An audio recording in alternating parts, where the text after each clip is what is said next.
We are going bird watching. Come on, let's go. We're going to jump in here at the feeding station on the Bird Garden YouTube channel. This is live captured footage. This is a live stream 24/7. I'll put a link in the description if you want to see the live bird feeding station 24/7, 365. This was recorded previously. So what we're about to see here at the feeding station, I haven't seen yet either. I have a new camera mount at the feeding station that I capture some high quality video to share with you guys, and we watch it together. And we're going to do a daily checklist here at the bird feeding station. You guys were paying attention. I was talking, so I missed that bird fly in. Oh, that is the tufted titmouse. Let's see if we can get a closer look. We've got a feature video on how to identify this bird. It's kind of white and gray. It's got a little crest, a little black above the beak on the face. There comes the northern cardinal, beautiful. The red bird, it's commonly called. Beautiful red crest. Males are bright red, black face, red beak. Juveniles have a black beak. In the tray feeder, we had a male American Goldfinch molting. You can see the lemon yellow feathers coming in, replacing those drab winter plumage feathers. Those guys are going to light up the screen as they continue to become more yellow. My name is Rack. You are watching the Bird Garden YouTube channel, featuring a 24/7 live stream of our feeding station. Also, feature content with how to identify bird videos aimed at beginners and people who are just setting up a bird feeding station to help them know the names of the birds that they're likely to attract. Now, these guys, you can tell they're very comfortable at this feeding station. The camera's only a few feet away, but they've grown accustomed to that. They're also very accustomed to having any of those feeding apparatus refilled when they deplete the offering, so they're not shy about eating their fill, maybe, and then some. Here comes a beautiful adult white-crowned sparrow. That's one of our favorite birds here. And any day now they could leave us because they need to go north for nesting. And there's on the left of the tray feeder, now center, song sparrow. Beautiful song, worth looking up. And these guys definitely nest in our yard. So nice to have a song sparrow. Yeah, he can hold his own in that feeding tray. Now look for a little more aggression at the feeding station as we enter breeding season. There's a female cardinal on the 3-tray feeder. You can see she's drab in comparison to the male on the pillar feeder. There's some activity up behind the fence in the background, if you've noticed that. Typically those birds stage in that area before they come down and grab themselves some delicious morsels. Speaking of the delicious morsels, this is pepper-infused food to deter. There's another white-crowned sparrow, this one a juvenile. You can see his crown hasn't turned that brilliant contrasting black and white. There is a noticeable difference. This guy's been with us all winter. The white that you see there was formerly tan, so it was brown and tan. So now we're getting to be brown and white, soon to be black and white, another American Goldfinch. This pepper-infused food that I had mentioned deters mammals, which we need to do here at the Bird Garden feeding station. We've got some awesome videos of uninvited guests showing up, typically at night. Raccoons have done a number on the feeding station. And just recently, we had a gigantic black bear attack the feeding station. It was in shambles.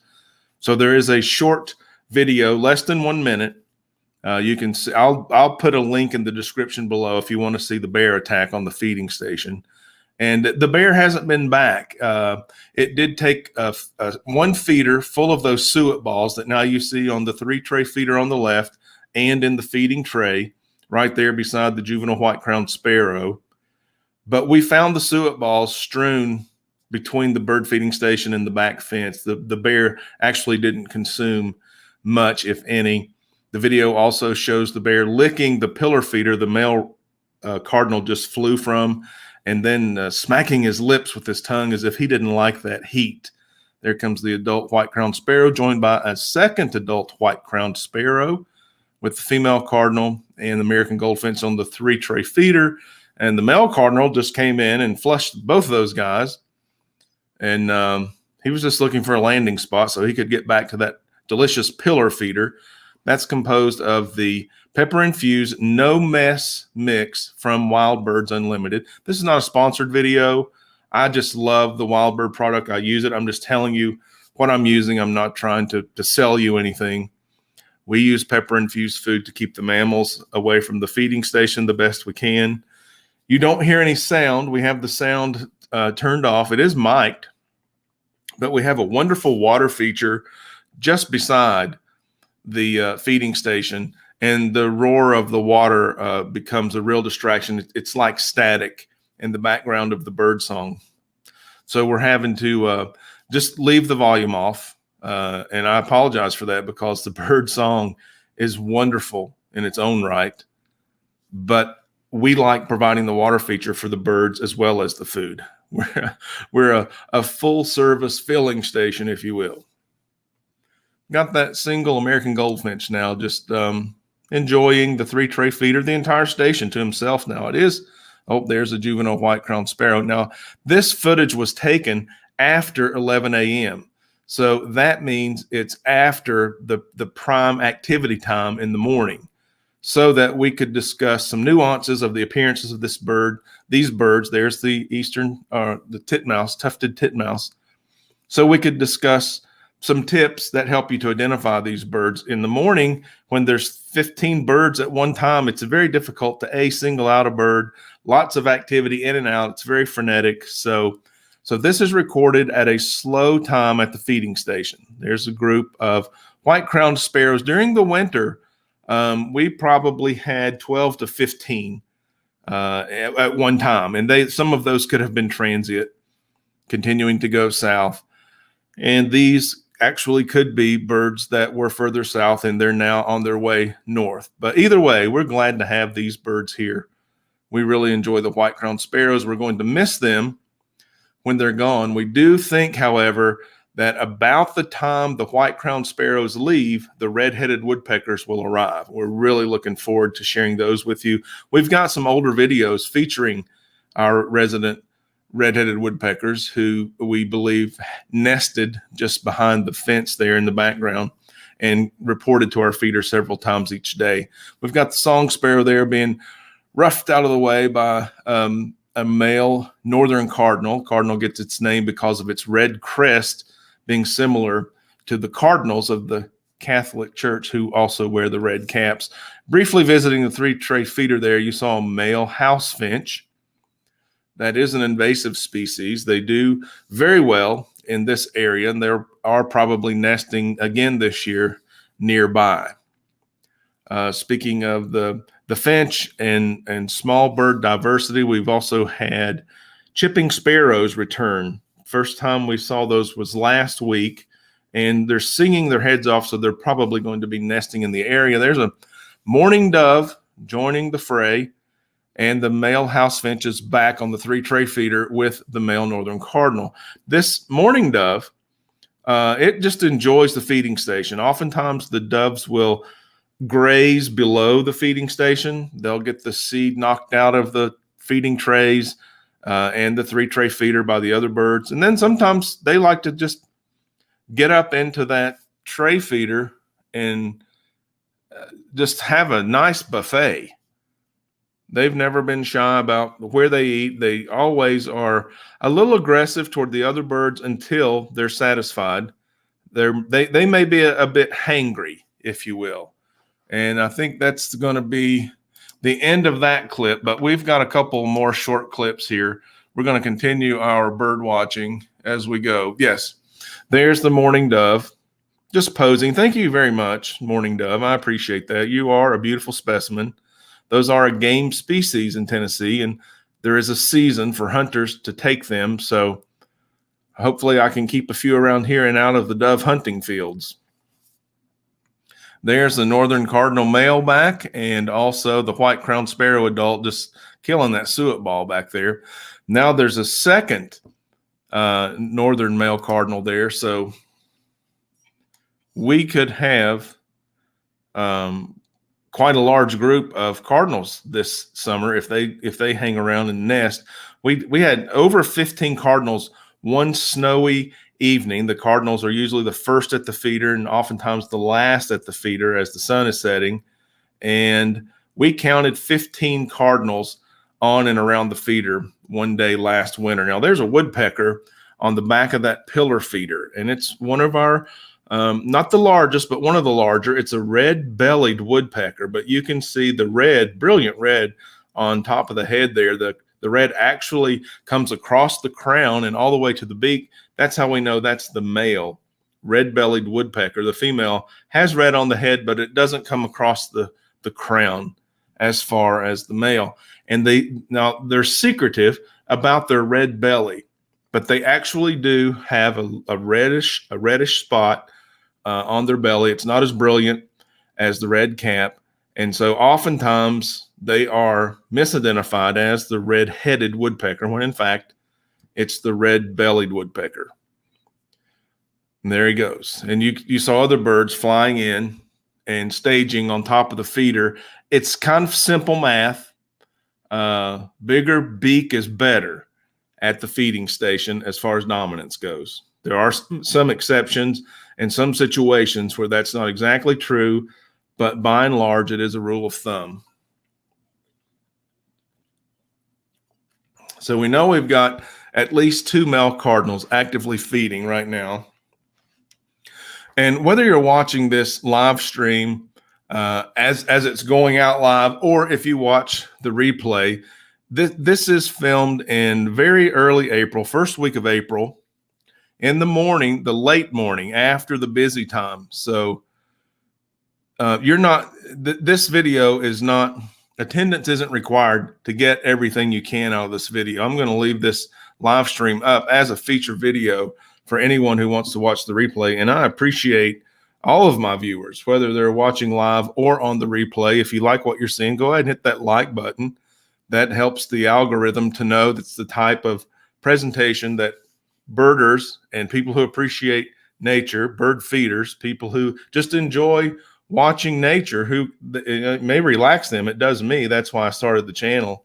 It helped my life in a way that I thought I could share for other people to maybe figure out a lifestyle enhancement just by tuning in. YouTube's free platform, very user-friendly in my estimation. So if you like any of this content, let me know. Leave a comment below. Tell me what else you would like to see. We can work as a community, and maybe we can draw some new people into birding. We can help people that are just getting started birding enjoy it more by knowing the names of the birds that they're looking at. I've been enjoying bird watching for over 20 years now. I absolutely love it. I like to say I have fallen into ornithology and I can't get up. Feeding stations don't have to be elaborate. They don't have to be expensive. And sometimes you can grow the food for the birds while you enjoy having the plant life in and around your yard. A perfect example is the black oil sunflower, which will grow in my area. Beautiful small sunflower. There's the adult white-crowned sparrow. And then, of course, that seed head fills up with sunflower seeds. It dries, and the birds will land on the stalk of the sunflower and eat the sunflower seeds from the sunflower. So that's a nice thing for people to try. Also, water is really good to attract birds. Oh, there's the female bluebird, the eastern bluebird. Oh, yes, the male bluebird was the model for our thumbnail today. There's a brilliant American goldfinch. There's that lemon yellow plumage coming in. Oh, it's getting colorful at our feeder right now. And there's another bluebird in the background that looks like the male. This female lives in our yard. I think they're nesting in a ceramic bluebird house just off screen there. They're spending a lot of time in and out of there. I can't tell if they're nesting yet or if they're still just checking things out around the neighborhood, but we've named this female eastern bluebird Jordache. Her husband's name is Mr. Blue Jeans. And that's a nice little set of feeder birds, an eastern bluebird, an American goldfinch, and a white-crowned sparrow. Now, we know because of the markings and the coloration on the head of the white-crowned sparrow, clear breast, black and white stripes on the head, pink bill, that's an adult white-crowned sparrow. We know that the black cap, brilliant yellow plumage, black wings, white wing bar of the American goldfinch. That's a male breeding plumage American goldfinch. We know that this bluebird on the suet ball feeder right now, a little duller blue in comparison to the male, a white throat, a dusty orange chest, a bit drabber than the male. That is the female eastern bluebird. I was saying a water feature is really good for the birds. And this can be accomplished very simply. I've recommended frisbees turned upside down, bucket lids. If you use a light plastic container to hold your water, go ahead and put a large rock in the center just so it doesn't blow away or get tipped over. It's just that simple. If you have water offered to the birds, you're going to have more birds come to your viewing area. I have a large reservoir, a running stream, and a drip system because I believe the water is so effective. And that's an elaborate layout. Again, not necessary. I like the appearance of the things that I've installed in the yard, and then I've tried to tweak the things that I like to maximize the attractiveness to the birds. And that's the goal here at the Bird Garden YouTube channel. If I've done anything that you like, leave me a comment below. I want you to enjoy feeding the birds, watching the birds to the fullest of your potential. That's why I mentioned these products and where they come from. The Wild Birds Unlimited, I buy the food and the feeding station. It's just so practical. It works so well. In our situation, there's the transitioning American goldfinch, and here comes the male cardinal again. There was a white-crowned sparrow in the background flying by. So the Wild Birds Unlimited, not sponsored, not paying me to sell you anything. This stuff just works. I've used other products. I've used no Wild Bird Unlimited products, and the birds, they didn't mind at all. They did not. I've used products that the birds like just as well. But this system helps us to maintain and sustain what I feel is the maximum attraction to the birds, and that's why you see the outfit that's here. And I've never used a configuration just like this before. So this is the culmination of many years of feeding birds in many different ways.